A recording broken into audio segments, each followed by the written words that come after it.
right. Hello, everybody. Welcome back to the DocBuddy Journal. You got both of your historical hosts in the same show today. We're joined by Kiera Helms, one of DocBuddy's fabulous account managers. Kiera, so nice to have you on the pod. Thank you so much, Erik. I am so happy to be here. And I want to be sure to call out that if you didn't catch either of the episodes that Kiera hosted, one was with One World Surgery, a fantastic organization, and shout out to the summer soiree where some of the DocBuddy team got to attend and see the SCA family and the One World Surgery family. Go through the catalog, find that one. And then earlier in the year, also a very special episode with the Dr. Lorna Breen Heroes Foundation and their chief medical officer, both fantastic. So you've heard me talk a lot on this pod. Kiera's got these two gems, though. You got to be sure to check those out. It's a good change of pace for me, and I know you really like the philanthropy sort of flavored episodes. The benefits of not doing a live show. So true. Yes, I am very interested in philanthropy, and both of those episodes that we did were very close to my heart, working with One World Surgery before through OCC, and then the Lorna Breen Heroes Foundation, just a really close mission to my heart. So, very great episodes. Yeah, we love to highlight all of the good things that are happening in healthcare. It's in the news often for not always great reasons. And that kind of aligns with DocBuddy's core value of time for life. And this is a little bit different format of an episode, obviously, two DocBuddy hosts in the same episode. A lot of value, a lot of added value for listeners out there. But Kiera, you spent a lot of July and I think a little bit of August delivering more time for life on site with surgery centers, bring them live on our OpNote solution. And we're set up today for just a little chop session. Want to hear what it's like? What are the providers like? What are the surgeons like? What's the staff feedback when you are in their facility? Bringing them from Blockbuster to Netflix. Yeah, absolutely. That's a great question.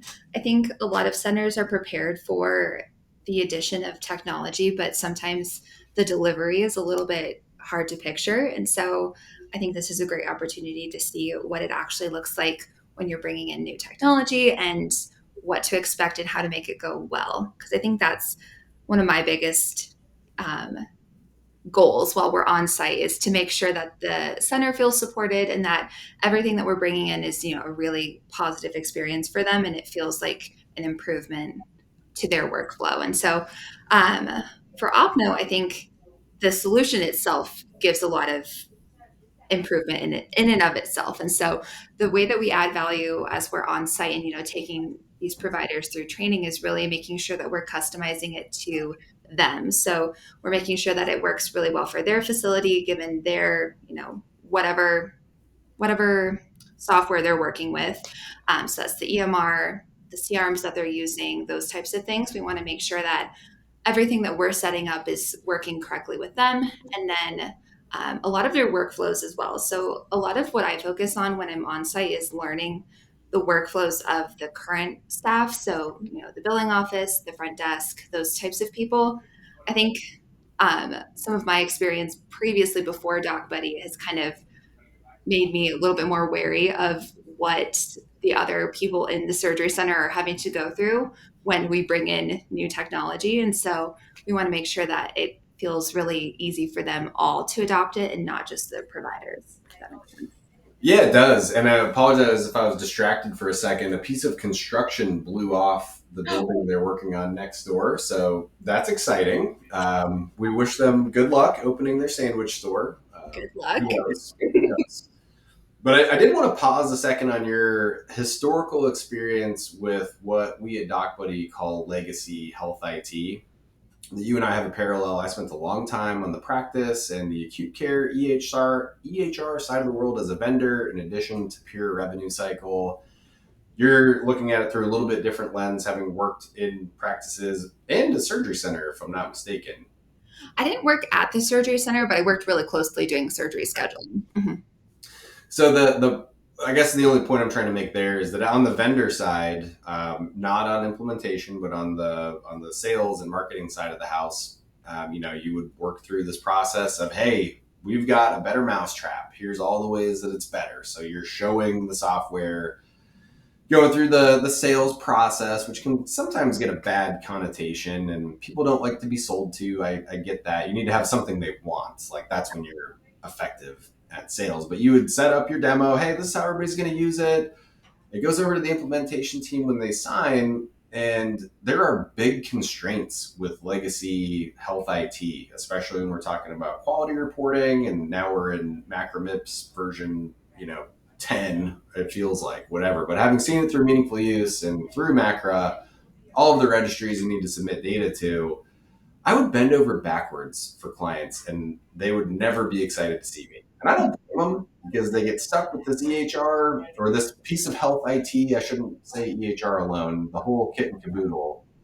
And it just never really delighted anybody, no matter what either myself in my limited capacity to configure software, what the implementation team did, and a lot of good people, a lot of spears thrown at EHRs. I think some of them are justified. I think some of them are a little unfair Sure. in some ways, but that is such a stark contrast to being able to delight customers with meaningful technology. Do you see that same split?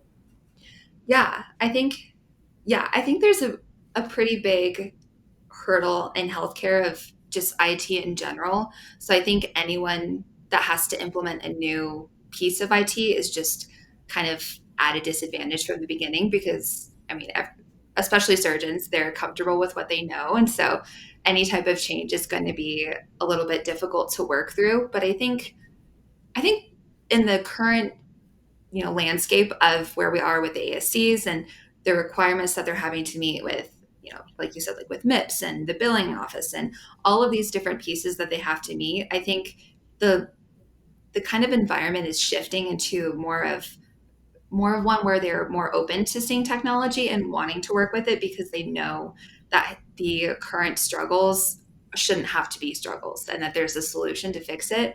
And so I think that's where we're in a really unique position where we're still causing some change and some friction, and that's not always easy for people, but the benefit outweighs that friction. And so I think sometimes they're not as I don't know, not as a little bit grumpy to work with. Yeah, I mean, nobody likes change, but if you are still doing things the way you did them 40 years ago, just because that's how you've always done it, I mean, we've all heard the old adage, like, that isn't a good reason to not change. Mhm. Yeah, and if you have people that actually will take the time to walk through every single piece with you and figure out what your specific pain points are when you're doing this change, I think that's really helpful too. I think that's something that's really nice about DocBuddy's Ocno piece is that we can, like, most of the time the surgeons issues are with having to do a lot of changes to their templates or things like that. And if you have a solution like we do where it's so customizable to each provider, I think that really helps kind of narrow that impact that they're feeling because then we can do a lot of those minor changes that they don't want to have to deal with. Yeah, it gives us a chance to delight our customer. And Mhm. that's, I'm going to borrow from Starbucks a little bit in their employee handbook. They want every customer to be enthusiastically satisfied. Like that's their language. And I really like that. It's something that's stuck in my head reading the Harvard Business Review or whatever. Legacy Health IT does not have very many opportunities to delight and to leave people enthusiastically satisfied for a number of reasons. Right. That makes total sense. Yeah. Yeah. While I was on site at one of my recent centers, I, every single provider, I think, complained about having to do all of their passwords and the SSO process. So single sign on to actually get into the, vast number of programs that they're using for their EMR, the surgery center EMR, the clinic EMR, like all of these different things. And I think that's very true is that existing legacy software is just difficult to work with. And there's not a lot of room to make people happy because it's just the reality of the situation. You have to have secure passwords, you have to reset them. And so, yeah, those little areas get kind of tricky to navigate.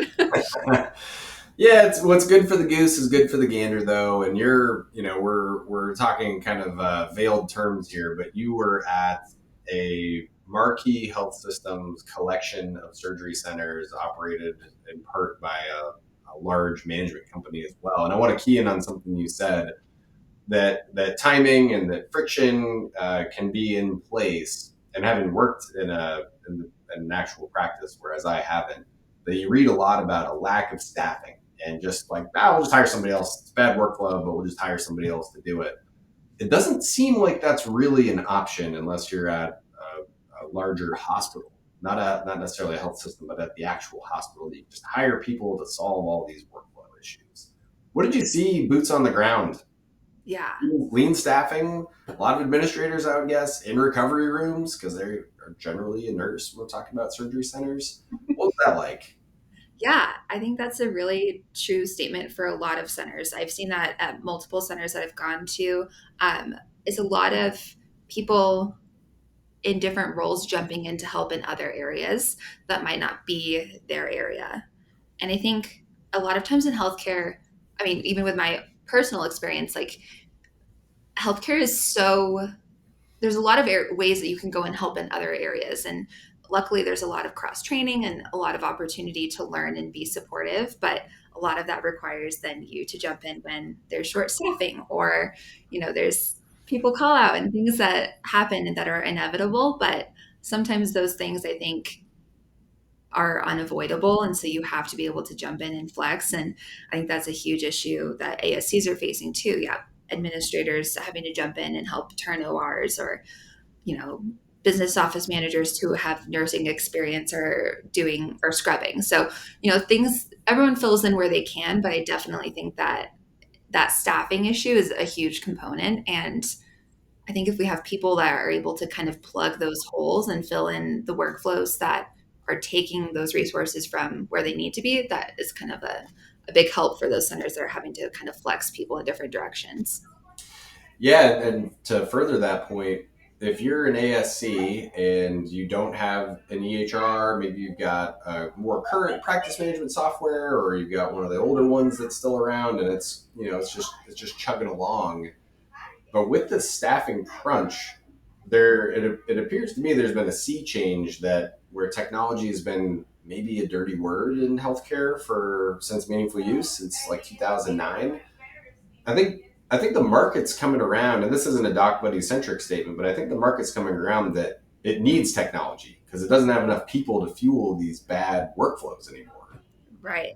Yeah, I completely agree. I've been out of the practice for maybe almost 3 years. And I think watching my workflows and the way that people do that work and then seeing what's available now, it's almost imperative that you have to use technology because there's no way that it's not faster than the current process. And it can save you so much time if you just have a workflow that actually utilizes the pieces that are available in a smart way or the people to do those jobs rather than, I don't know, waiting for them to do kind of data entry, meaningless work when they could do something like so much better with their time. Oh yeah, I mean the low hanging fruit to my mind is like insurance eligibility verification.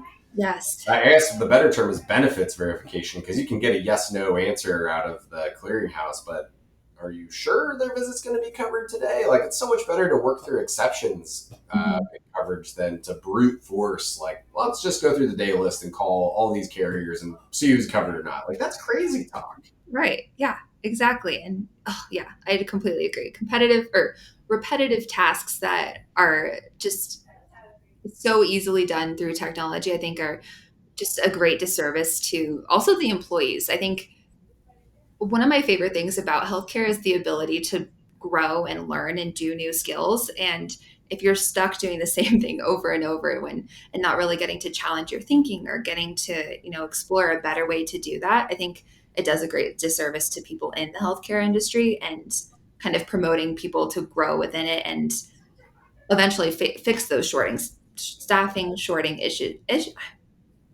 like restart.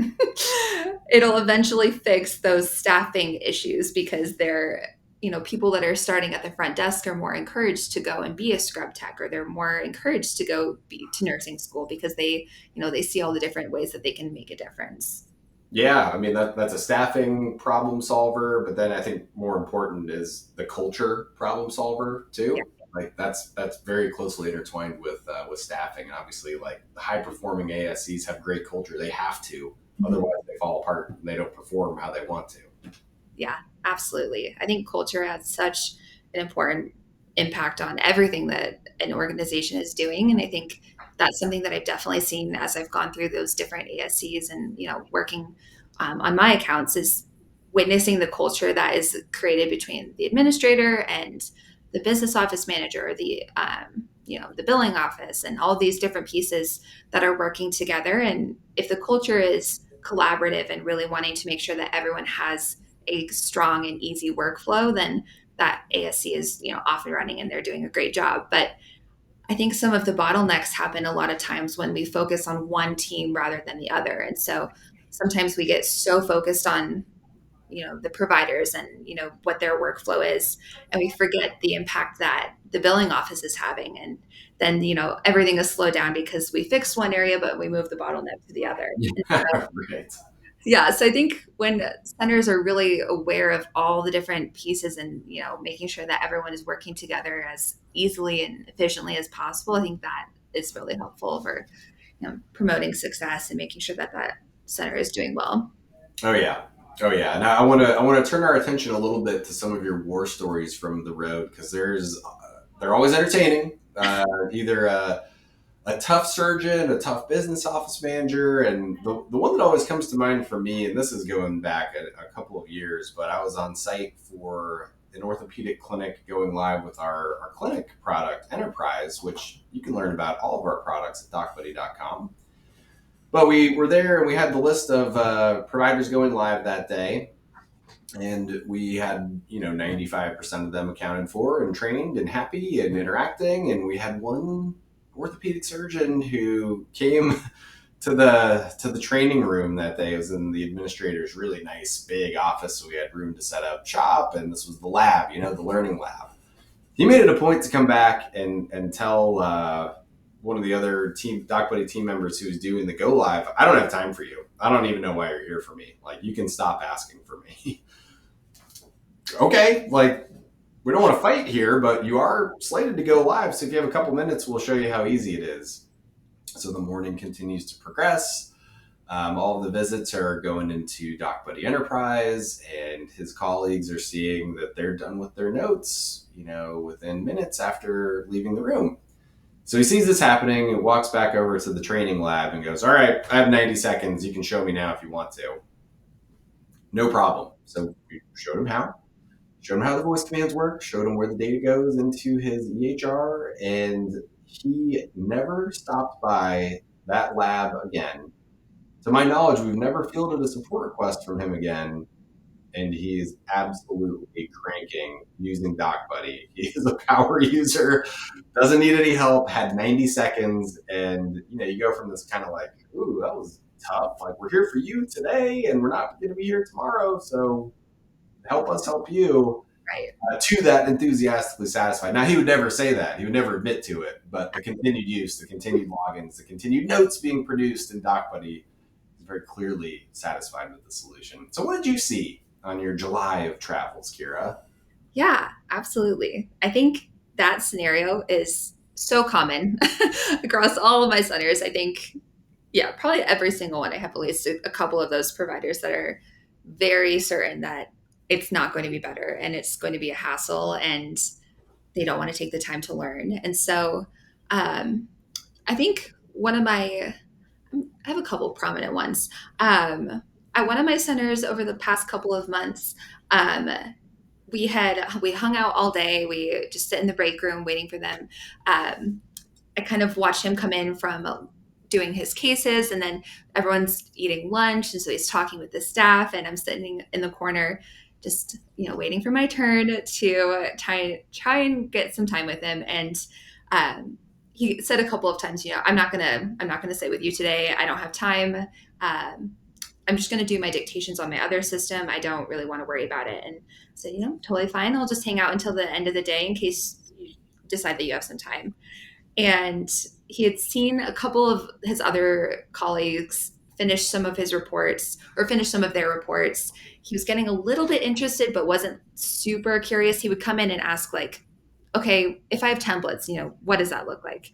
And then I would answer, and he would say, okay, I'll think about it and leave and come back. And so we did that a couple of times. And eventually he said, okay, I'll try it for like 30 seconds, but I really have to leave after this. And I said, no problem. Let me just get you logged in. I had actually found some of his op report templates already. So we had all of those ready to go.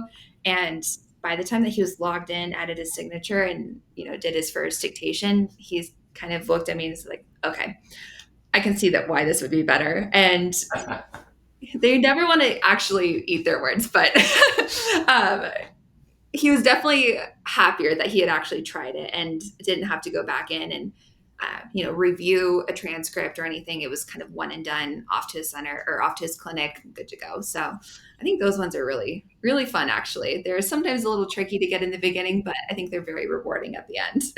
Oh, completely. And that's a similar like sort of vibe we get when we're at state ASC conferences or at ASCA or at any of the Becker's events, which will be at Becker's ASC here in, I guess it's 2 months. So be sure to find us there. We're at CASA in California next week.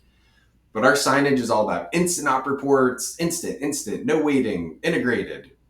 And yet people walk up to the booth or to the table and they go, that would really be nice if it's real. I'm like, oh, it's real. You got 30 seconds? We'll show it to you. Right. And it really is just that little bit of seeing, being, believing. And again, coming back to that enthusiastic satisfaction, it's something new. It's something that ASCs, when we're talking about OpNote, it's something they didn't know they could have. And Mhm. it's been in the market for a couple of years now, a few years now, 3, I think. And it really is spend the 30 seconds to see it because that's all it takes. If you see us at a state association or any ASC conference, just see it. You can decide if you want it or not. We're not here to make you buy it. We'd love to have you as a customer, but just look at it because you've never seen anything like this before. Is that the case while you're in the break room waiting to catch a surgeon between cases? Yeah, absolutely. I think a lot of providers are really they're used to their current method of dictation. So whether that's sitting at a computer in a dictation room or waiting and doing it in the OR on their computer. And I think when we show them that you can do it on your phone and you can do it while you're walking between ORs if you're running two rooms, that's kind of that light bulb moment for them to say like, "Oh, I didn't have to do it this way. I can do it I can be done with this whole note in 30 seconds if I just build out my template." And I think yeah, those are the moments that they really realize that they don't have to follow that kind of that same pattern that they've been doing for years. And I mean, sometimes it's a little bit more work up front to, build out your templates or put in, actually create it to work for you. But once you realize the possibility that is available to you if you actually use this product and, you know, especially on your phone. I just think that that's one of the most amazing options for surgeons as they're going between cases is just to quickly pull it up and dictate your whole note and you're done in 30 seconds and you don't even have to think about it. I think that's incredibly valuable and, giving them a lot of time back that they don't always have. Oh yeah, and if you've ever been around a surgeon, you'll know, and I know you have, Kiera, but for our audience, if you've ever been around a surgeon, you think they really want to pick up the phone and leave a voicemail somewhere for their operative report? Like, you think they really want to go sit at a workstation and log into their EHR and do their operative report between cases? Like, you're fooling yourself. Right. Yeah. Yeah. And so much of that time is so much better spent doing, whatever they're doing. I mean, I was talking to a PA that was working with one of our surgeons, one of my recent go lives, and he said like 95% of his work is administrative. He's calling patients back, doing, you know, test result reviews or like so many things that are not actually patient care related. He's leaving voicemails or confirming an appointment for, whatever procedure. And all of that is helpful and important for the patient life cycle, but in reality, he wants to be doing the actual patient care of figuring out what's wrong with them and fixing it. And I think that's especially true for orthopedic surgeons. They part of orthopedics I've heard is that they like it because they can go in, see the problem, and fix it really easily. And um, doing all of that administrative work is not always so black and white. Sometimes it's having to have wording be specific for an op report or have a specific, space in between a lens implant, like something so trivial that they could not care less about because they care about patients. And on the back end, it's having huge implications on billing and, claims and all of those pieces that are important equally, but not always the provider's main focus. That was very delicately put. Well said. Thank you. We can't squander this opportunity to hear about the pure and true revenue cycle impact of good voice commands. I can't let you off the hook without talking through my favorite example. You know the one I want to hear about, but for our audience who maybe hasn't, talk them through how OpNote is a direct impact on revenue cycle. Yeah. So I think I'm a little biased on the revenue cycle. My mom works in the revenue cycle. So I just grew up hearing about her fights with doctors and people trying to get notes completed or notes done the correct way with the correct additions, and the time that they spent with the patient. All of those pieces are so variable, and a lot of, I mean, historically they didn't have a template for it, and so they would just have to remember to add the modifiers or the important things that were done. And very similar for surgical cases, there are certain things that have to be included, like a PA attestation if they had it. Otherwise, they won't get that reimbursement back. And so, kind of working through some of my centers, we noticed that a lot of their providers were getting denials for very similar procedures. So, like all of their total joints, and I think it's all of their total joints that use Exparel. A lot of them were getting denied. Some providers were having no issues and they weren't really sure what was the difference. And we figured out that on some of the providers' templates, they have a little section about Exparel. And so, the patient was given Exparel blank with a bracket for our DocBuddy users, a blank bracket for them to fill in the amount that was used during the case. And then that was it. So, with the addition of one bracket or one little line in their template, they are avoiding all of their denials with Exparel, and their colleagues are not having the same issue. They have to go through addendums and do all of this. So I worked with their administrator and we added this little blurb on everyone's template that has a total joint or any of those procedures, and gone. They don't have to worry about it.